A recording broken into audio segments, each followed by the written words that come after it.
सारी किताबें बदल गई। और है कोई माँ का लाल उठे और डंके की चोट पर ऐलान करे और कहे कि हमारी किताब बिल्कुल सच है, हमारी किताब आज तक नहीं बदली गई है, वो ये गारंटी लेकर कहे कि हमारी किताब में कोई तब्दीली नहीं हुई है। यहूदियों में ये कहने की जरूरत नहीं, ईसाइयों में ये कहने की जरूरत नहीं, हमारे हिंदू भाइयों में ये कहने की जरूरत नहीं कि वो ये कह सके कि हमारी किताब बिल्कुल नहीं बदली गई। जब ये रामायण बदल गई तो किताबें कितनी चेंज हुई हैं। कोई माँ का लाल उठ नहीं सकता जो कह सके कि हमारी किताब बिल्कुल सुरक्षित है, महफूज है। हाँ, अगर किसी मुसलमान को कहो तो मुसलमान तो छोड़ो, ये 10 साल 12 साल और 15 साल का बच्चा अलिफ लाम मीम से लेकर वन्नास की सीन तक पढ़ के सुना देगा और कहेगा कि अगर दुनिया में कोई किताब अपनी असली शक्ल में मौजूद है तो वो सिर्फ कुरान है। आज जो 1400 साल पहले मोहम्मद पे उतरा था वही कुरान हमारे सीनों में महफूज है। अगर वो कोई किताब है तो कुरान करीम। अस्सलामु अलैकुम व रहमतुल्लाहि व बरकातुहू। अल्हम्दुलिल्लाह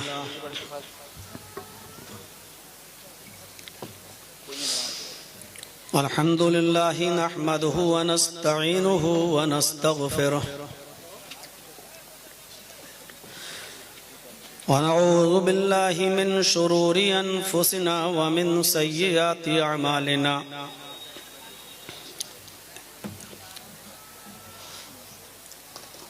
मन यहदिहिल्लाहु फला मुज़िल्ल लहु व मन युज़लिल्हु फला हादिय लहु।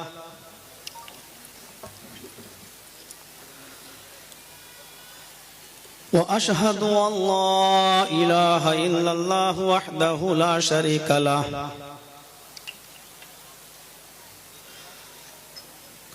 व अशहदु अन्न मुहम्मदन अब्दुहु व रसूलुहु। अम्मा बाद फ़इन्न खैरल हदीस किताबुल्लाह व खैरल हदी हदी मुहम्मदिन सल्लल्लाहु अलैहि वसल्लम व शर्रुल उमूरि मुहदसातुहा व कुल्लु मुहदसतिन बिदअह व कुल्लु बिदअतिन ज़लालह व कुल्लु ज़लालतिन फिन्नार।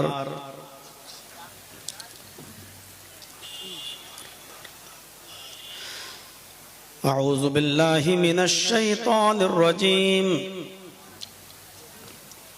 बिस्मिल्लाहिर रहमानिर रहीम। वमन यब्तगि गैरल इस्लामि दीनन फलन युक़बल मिन्हु व हुवा फिल आखिरति मिनल खासिरीन। रब्बि इश्रह ली सदरी व यस्सिर ली अमरी वहलुल उक़दतम मिन लिसानी यफ़क़हू क़ौली।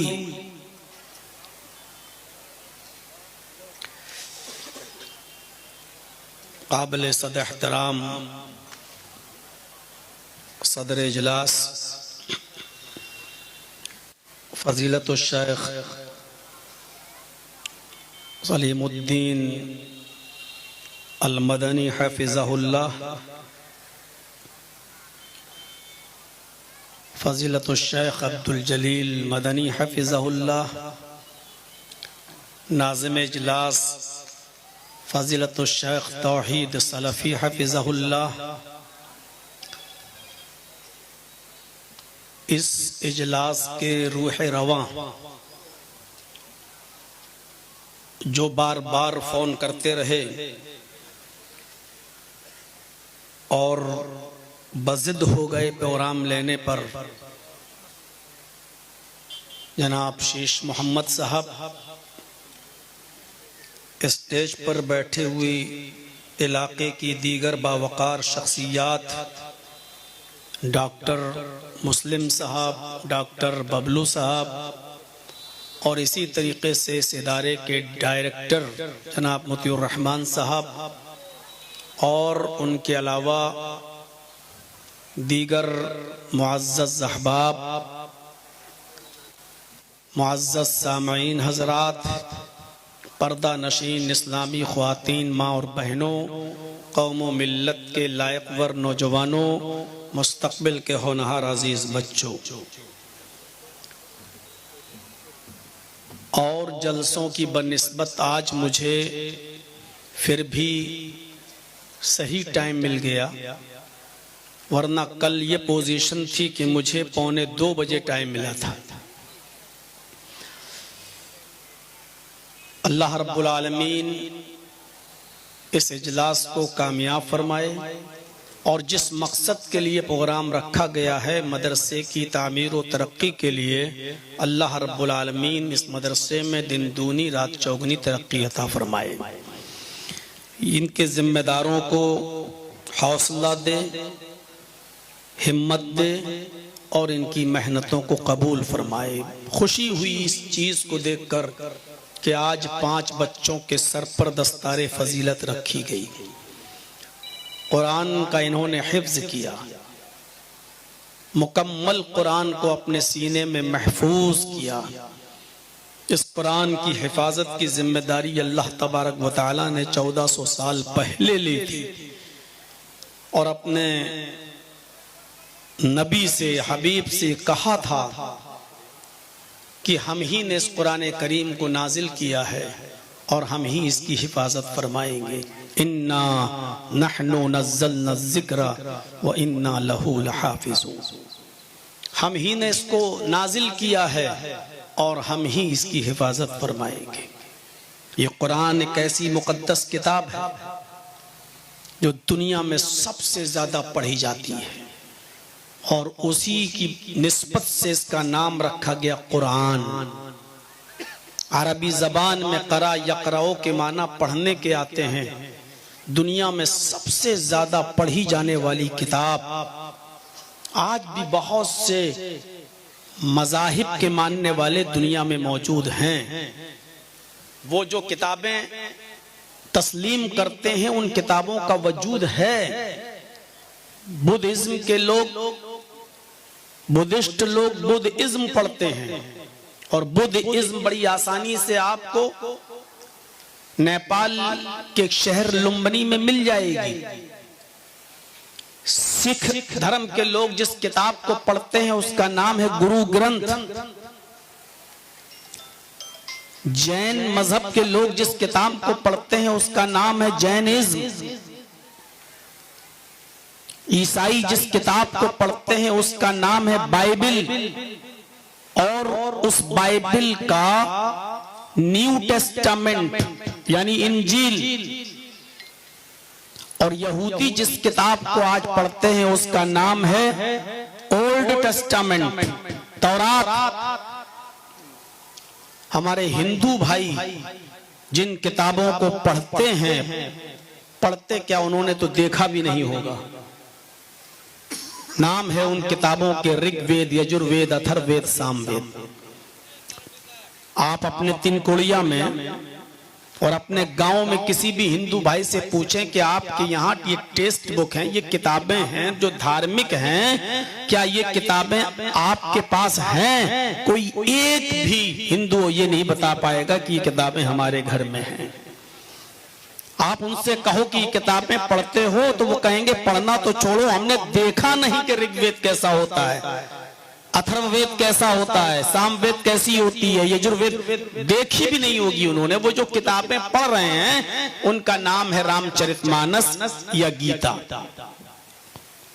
जबकि इनको आसमानी किताब हिंदू भाई भी नहीं मानते हैं। ये तो सीरत पर लिखी हुई किताब है। रामायण रामचंद्र जी की जिंदगी पर लिखी हुई किताब है और गीता कृष्ण जी की जिंदगी पर लिखी हुई किताब है। जैसे हमारे यहाँ सीरत तैयबा की किताबें होती हैं, रहमतुल आलमीन हुई, ज़ादुल मआद हुई, अल्लामा इब्नुल क़य्यिम की रहमतुल आलमीन हुई, इसी तरीके से सीरतुन नबी हुई और रहीकुल मख्तूम हुई। लेकिन कोई शख्स ये नहीं कहता कि ये आसमानी किताब है।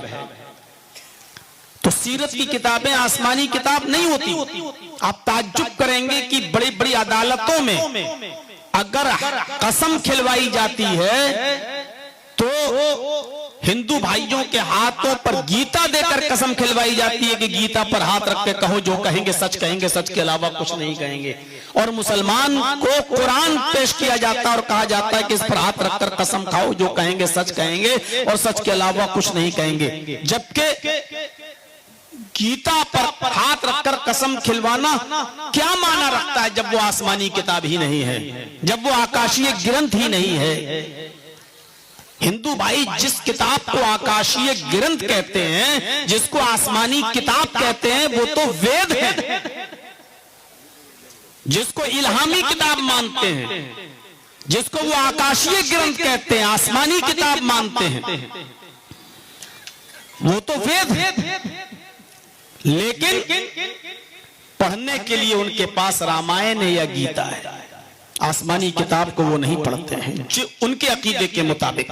तो मेरे भाइयों, आप ताज्जुब करेंगे, इन तमाम किताबों में सबसे ज्यादा अगर पढ़ी जाती है कोई किताब तो वो कुरान। और यही वजह है आज, अब तो रात के 12 बजे के बाद तारीख चेंज हो गई है, अब तो 25 के बजाय 26 हो गई है। इस रात में आज के वक्त के हिसाब से भी दुनिया में जितने भी मज़ाहिब हैं उनकी धार्मिक किताबें उठाकर देख लीजिए आप, मजहबी किताबें उठाकर देख लीजिए आप। उनसे आप ये सवाल करिए, मात्र महज ये सवाल करिए कि वो किताब कैसी है। मसलन ईसाइयों से पूछो इंजील कैसी किताब है, बेटा बैठ जाओ, क्या बात है। यहूदियों से पूछो कि आए यहूदियों तौरात कैसी किताब है। या ये सवाल आप खुद इंजील से पूछो, आए इंजील बता कि तू कैसी किताब है। पूरी तौरात पढ़ डालिए और तौरात से पूछिए क्या है तौरात बता कि तू कैसी किताब है। ऋग्वेद, यजुर्वेद, सामवेद, अथर्ववेद से पूछिए, एक एक लाइन पढ़ डालिए इन तमाम किताबों की और पूछिए आए वेदों बताओ तुम कैसी किताब हो। न तौरात जवाब देगी, न इंजील जवाब देगी, न वेद जवाब देंगे। सारी किताबें खामोश नजर आएंगी। आप यही सवाल कुरान से कीजिए, आप यही क्वेश्चन कुरान से कीजिए, क्या है कुरान बता तू कैसी किताब है। आए कुरान मुझे जवाब दे, बता तू कैसी किताब है। कुरान खोलते ही जवाब देता हुआ नजर आएगा, ज़ालिकल किताबु ला रैब फीह। ये किताब जो तुम्हारे हाथों में, ये कुरान जो तू पढ़ रहा है, ये कुरान जिसकी तू स्टडी कर रहा है, ये कुरान जिसका तू मुताला कर रहा है, ये ऐसी किताब है जिसके अंदर शक व शुबा करने की कोई गुंजाइश नहीं। ज़ालिकल किताबु ला रैब फीह, इस किताब के अंदर शक और शुबे की कोई गुंजाइश नहीं। ये कुरान शक और शुबे से बिल्कुल पाक और साफ किताब है। इसके अंदर चींटी के सर के बराबर भी शक नहीं किया जा सकता है। कुरान इस बात का जवाब देता हुआ आपको खुद नजर आएगा। ये बात हवा में नहीं कही जा रही है। आज तौरात पढ़ जाओ, इंजील पढ़ जाओ, वेद पढ़ डालो, सिख गुरु ग्रंथ देख डालो, बुद्धिज्म, कोई किताब इस बात का जवाब नहीं देगी कि वो कैसी किताब है। आप तौरात से पूछो किन लोगों के लिए नाजिल हुई हो, तुम्हें किन लोगों के लिए उतारा गया है। तौरात खामोश। आप इंजील से पूछो इंजील तू किन लोगों के लिए आई, इंजील खामोश। आप वेदों से पूछो वेद बताओ तुम किन लोगों के लिए उतारी गई हो, किन लोगों के लिए भेजी गई हो, किन लोगों के लिए नाजिल की गई हो। ऋग्वेद, यजुर्वेद, सामवेद सब खामोश। आप कुरान से पूछिए, आए कुरान तो किन लोगों के लिए नाजिल हुआ है? कुरान जवाब देगा, हुदल लिल मुत्तकीन। ये कुरान अल्लाह से डरने वाले लोगों के लिए हिदायत है। ये कुरान अल्लाह से भयभीत होने वालों के लिए, अल्लाह से सचेत रहने वालों के लिए हिदायत है। एक दूसरी जगह कुरान ने कहा है सिर्फ अल्लाह से डरने वालों के लिए नहीं, हुदल लिन्नासी व बय्यिनातिम मिनल हुदा वल फुरकान। ये कुरान सारी दुनिया के लोगों के लिए हिदायत है। जो इसको तासुब, घृणा, नफरत की चादर उतार कर पढ़ता है उसको हिदायत मिल जाती है। ये कुरान सारी दुनिया के लोगों के लिए हिदायत है। अबू जहल ने घृणा और नफरत की नजर से उस कुरान करीम को देखा, हिदायत नहीं मिली। वो सोचता था कि मुझे रसूल क्यों नहीं बनाया गया, इस मोहम्मद को नबी क्यों बना दिया गया। नफरत और तासुब की ऐनक से कुरान सुना, हिदायत नहीं मिली। हजरत उमर फारूक ने हिदायत की ऐनक लगाकर नफरत और तासुब की चादर उतार कर कुरान को सुना। हजरत उमर फारूक को अल्लाह रब्बुल आलमीन ने हिदायत अता फरमा दी। कितने लोग कुरान करीम को पढ़कर समझकर इस्लाम ले आए, और कितने ऐसे हैं वसीम रिजवी जैसे लोग जो सुप्रीम कोर्ट में एप्लीकेशन देते हैं कि कुरान की 24 आयतों को निकाला जाए। ये लोगों को की मानसिकता को खराब करती हैं, जिहाद के लिए उभारती हैं और मारने और कत्ल करने की ट्रेनिंग देती हैं। चले थे कुरान बदलने, अल्लाह ने वसीम रिजवी ही को बदल दिया। आज वो दर दर की ठोकरें खा रहा है। उसको उसके घर वालों ने भी कब्रिस्तान में दफन करने से मना कर दिया कि मरेगा तो हमारे कब्रिस्तान में दफन नहीं किया जाएगा। न खुदा ही मिला, न विसाले सनम, न इधर का रहा न उधर का हुआ। मेरे भाइयों, अंदाजा लगाइए आप। और आज से 22 साल पहले भोपाल की सरजमीन पर एक डॉक्टर था जिसका नाम था डॉक्टर शिव शक्ति स्वरूप। भोपाल की सरजमीन पर जो डॉक्टर था उसका नाम था डॉक्टर शिव शक्ति स्वरूप। नहीं, आप लोग सामने से बना रहे हैं, ठीक है, ये बगल में बैठ के बना रहे हैं, बताइए। स्टेज पे बैठ गए हैं और सामने डॉक्टर शिव शक्ति स्वरूप को किसी मुसलमान ने कुरान गिफ्ट में दे दिया, English Quran, MBBS MS doctor. और गौर से सुनिए मेरे भाइयों, डॉक्टर शिव शक्ति स्वरूप MBBS MS डॉक्टर, उसने कुरान पढ़ा और पूरा कुरान नहीं पढ़ा, पूरा कुरान नहीं पढ़ा, 2-4 सूरतें पढ़ी और पढ़ते पढ़ते वो कुरान की इन आयतों पर आया जिसमें लिखा था वलक़द खलक़नल इंसान मिन सुलालतिम मिन तीन।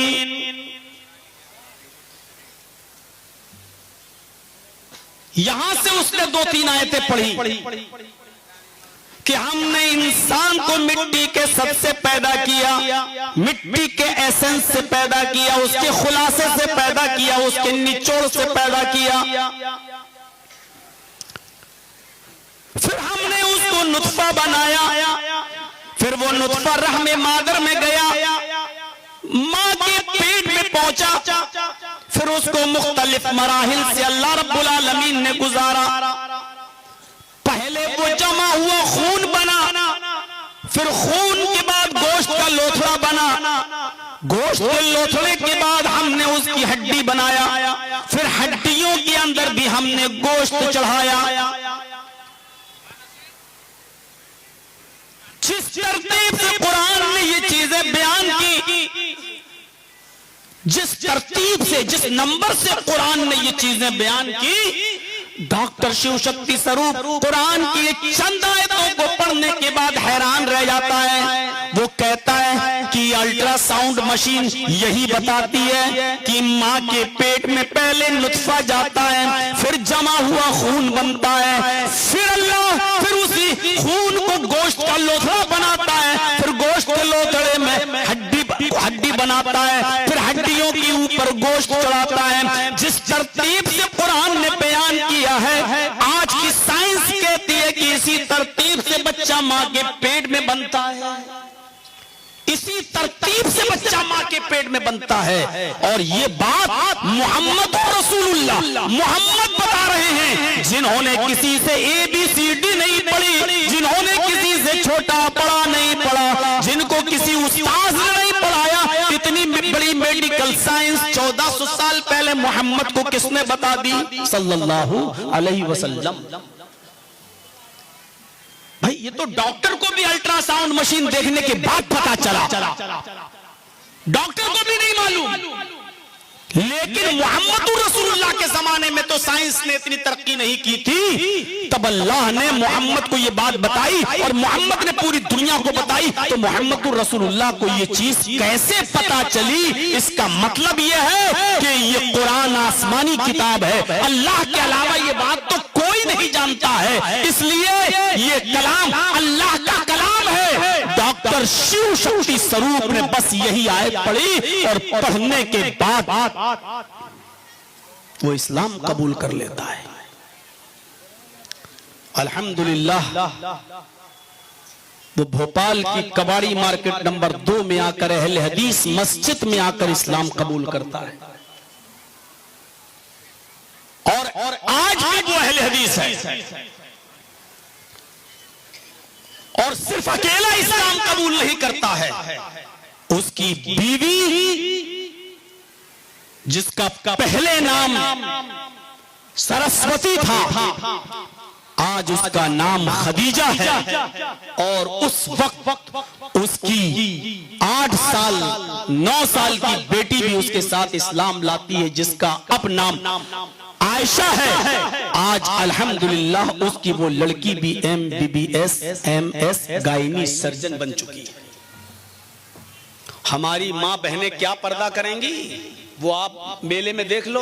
ये मुसलमानों के घरों में पैदा होने वाली बेटियां, मुसलमानों के घरों में जन्म लेने वाली बच्चियां, आज देखिए चूड़ियां और लिपस्टिक लगा लगा कर पहन पहन कर और पायलें बजा बजा कर आज बाजारों में घूम रही। हमारी बेटियां और बहनें क्या पर्दा करेंगी? जो डॉक्टर शिव शक्ति स्वरूप जिसका आज नाम इस्लामुल हक है, उसकी बेटी आज भी पर्दा करती है और 9 साल की उम्र से पर्दा कर रही है। उसने MBBS किया तो पर्दे के साथ किया है। आज भी जब वो स्कूटी चलाते हुए हॉस्पिटल जाती है तो उसके हाथों में ग्लव्स और उसके पैरों में मोजे सॉक्स होते हैं, उसका चेहरा छिपा हुआ होता है।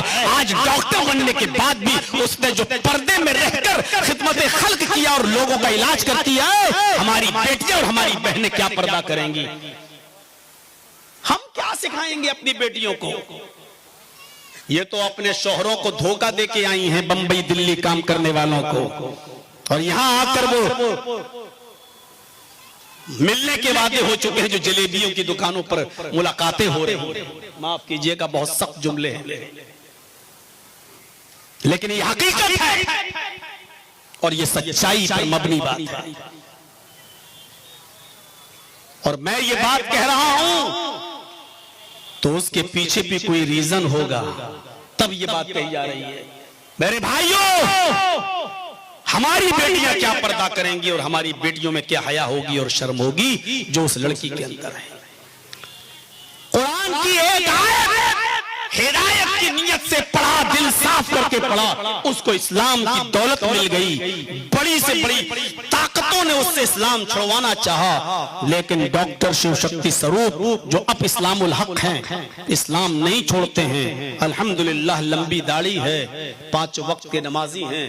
हमें तो बाज लोगों ने यहां तक बताया कि वो तहज्जुद की नमाज भी पढ़ते हैं।